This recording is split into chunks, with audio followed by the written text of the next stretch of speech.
ကြာတော့ငံပြားကြီးပေါ့နော်ဒီငံပြားကြီးထည့်ပါမယ်နန်းနန်းပင်လေးထည့်ပါမယ်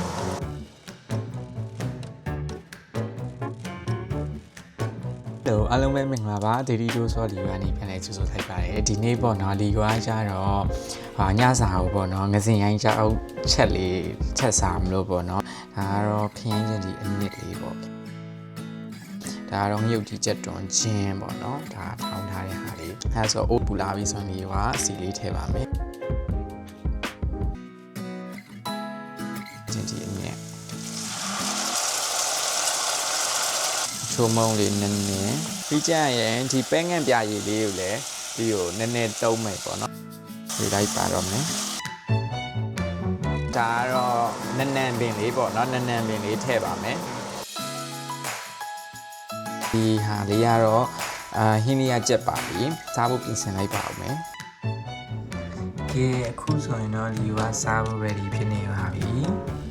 စင်ရိုင်းချက်လေးရတယ်ရန်ကိုမှထားချင်းစရာလေးပေါ့နော်အခုပေါ်လီယာ ready ဖြစ်နေပြီဒီတစ်ခေါက်ကပေါ့နော်လီယာညစာအားရပါရလက်နဲ့စားပါမယ်